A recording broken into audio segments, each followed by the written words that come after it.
दोस्तों, इंडिया और चाइना दोनों देशों के पास लगभग 140 करोड़ की आबादी है,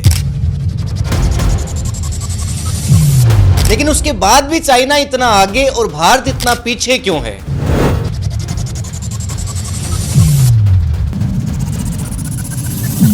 आज इस वीडियो के अंदर कुछ बिंदुओं का उदाहरण लेकर के विस्तार से इसको समझेंगे। देखा जाए तो हम लोगों को बचपन से सिखाया जाता है कि इंडिया का यूथ ही उसकी ताकत है,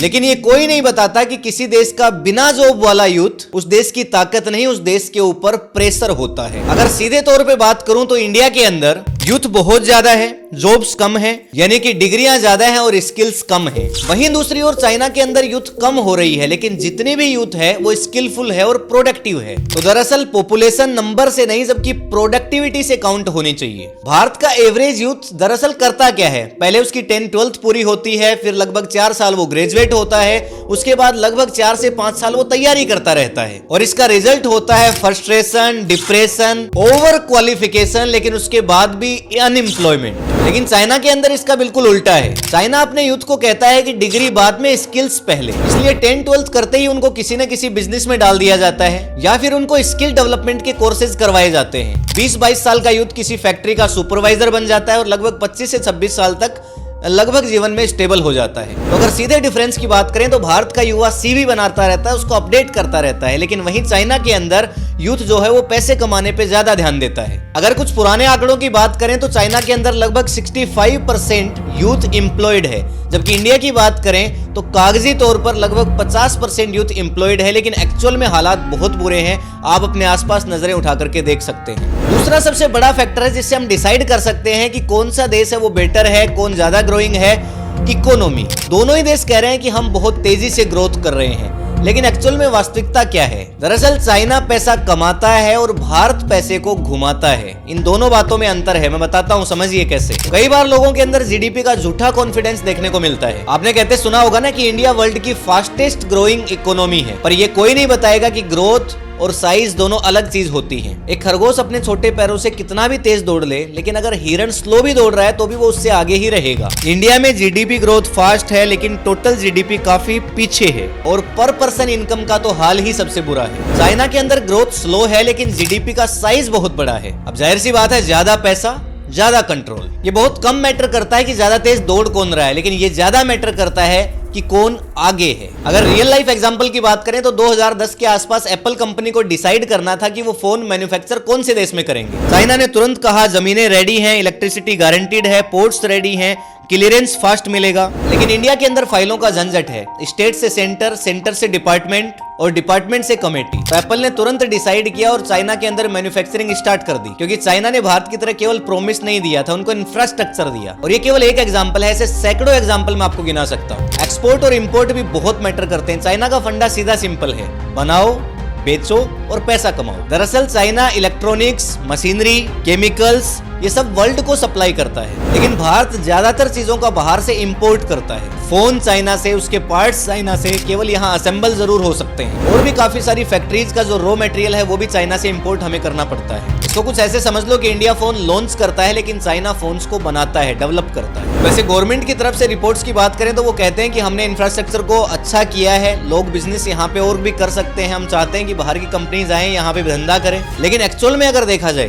फैक्ट्री सेटअप के लिए पोल्यूशन क्लियरेंस चाहिए, फायर एनओसी चाहिए, लोकल बॉडी अप्रूवल चाहिए, और हर ऑफिस के अंदर टाइम और पैसा दोनों का लॉस है। लेकिन वहीं दूसरी तरफ चाइना के अंदर सिंगल विंडो सिस्टम है, टाइम बाउंडेड अप्रूवल है, और किसी भी तरह का डिले होता है तो जो अकाउंटेबल ऑफिसर है वो जिम्मेदार होगा, यानी कि अकाउंटेबिलिटी तय होती है। टैक्स का भी काफी ज्यादा डिफरेंस है। हालांकि चाइना के अंदर टैक्स स्ट्रिक्ट है, लेकिन रिटर्न्स क्लियर हैं, इंफ्रास्ट्रक्चर विजिबल है, पोर्ट्स, हाईवे, फैक्ट्रीज, इन्वेस्टर को कॉन्फिडेंस आता है। लेकिन इंडिया के अंदर रिटर्न स्लो है और ट्रस्ट गैप ज्यादा है। उसके बाद में अगर बात पावर्स की हो रही है, सुपर पावर्स की हो रही है, तो मिलिट्री को कैसे छोड़ा जा सकता है? तो मिलिट्री की भी थोड़ी बात कर लेते हैं, इंडिया वर्सेस चाइना। इंडिया कहता है कि हमारे जवान दुनिया के सबसे बहादुर जवान हैं, लेकिन चाइना कहता है कि हमारा डिफेंस सिस्टम दुनिया का सबसे सबसे एडवांस सिस्टम है और मॉडर्न वार के अंदर बहादुरी से ज्यादा सिस्टम काम में आता है। देखिए इस बात में कोई डाउट नहीं है कि इंडिया के सोल्जर्स वर्ल्ड क्लास हैं, हर तरह की सिचुएशन के अंदर फाइट करने में कैपेबल हैं और पीछे कई सारे एग्जांपल्स में अपन ये सब देख चुके हैं। लेकिन क्या सिर्फ सोल्जर्स का होना काफी है? दरअसल मॉडर्न वार्स के अंदर सैटेलाइट्स, ड्रोन्स,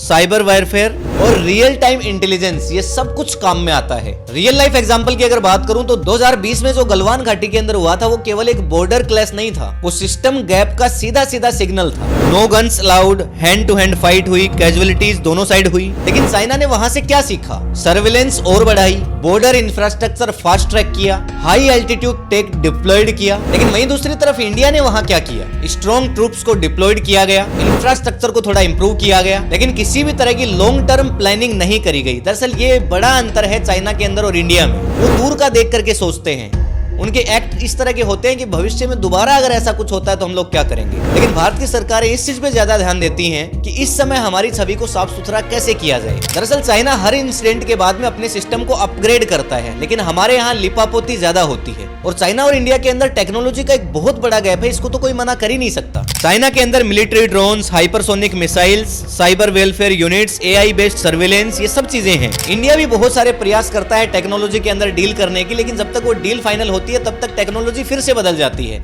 और वही घिसे पिटे हथियार अपने को देखने को मिलते हैं। टेंडर, ट्रायल, रीट्रायल, डिले और उसके बाद कैंसिल, ये आम बात है यहाँ। उसके बाद एक और बड़ा पॉइंट है, अगर हमें दो देशों की पावर्स को देखना है तो ग्लोबल इन्फ्लुएंस, यानी दुनिया के अंदर आपका इन्फ्लुएंस कितना है, दुनिया को आप कितना प्रभावित कर पाते हैं। और जाहिर सी बात है जिसके पास पावर ज्यादा होती है वो दुनिया को ज्यादा प्रभावित करता है। जब इंडिया विश्व से बात करता है तो वो कहता है वैल्यूज, डेमोक्रेसी, पीस, ये सब बातें सुनने में तो अच्छी लगती हैं, लेकिन एक्चुअली कौन लोग इन पे कितना ध्यान देते हैं। वहीं चाइना जब दुनिया से बात करता है तो वो कहता है कि कितने रोड चाहिए, कितने पोर्ट चाहिए, आप आंकड़ा दीजिए हम ला करके रख देंगे। कौन ज्यादा अच्छे से इन्फ्लुएंस कर पाएगा। ग्लोबल इन्फ्लुएंस का मतलब ये नहीं कि आप UN के अंदर कितना मजबूती से आवाज उठाते हो। इन्फ्लुएंस का मतलब है कि जैसे ही आप फोन उठाओ सामने वाला देश आपकी कॉल को रिसीव करे, यानी कि आपको इग्नोर किया जा रहा है। यानी कि कोई भी देश का प्रेसिडेंट आकर के ऑन द कैमरा आपके प्रधानमंत्री को कह देता है कि उनका खुद का कॉल आया था कि क्या मैं आपके देश में आ जाऊं। इससे ज्यादा शर्मनाक बात और क्या होगी। दरअसल इंडिया के अंदर भ्रष्टाचार एक बहुत बड़ी बीमारी है और शायद यही कारण है कि आजादी के 75 साल बाद भी हमारा देश आज इस स्थिति के अंदर है। खैर ये एक शॉर्ट एंड स्वीट कंपैरिजन था दोनों कंट्रीज के बीच। अगर आप लोग चाहते हैं कि मैं इनमें से किसी भी एक टॉपिक के ऊपर डिटेल्ड एनालिसिस वीडियो लेकर के आऊं तो आप जरूर कमेंट सेक्शन में हमें बताइएगा। आज के इस वीडियो के अंदर इतना ही, मिलेंगे आपसे नेक्स्ट वीडियो में, तब तक के लिए जय हिंद, जय भारत।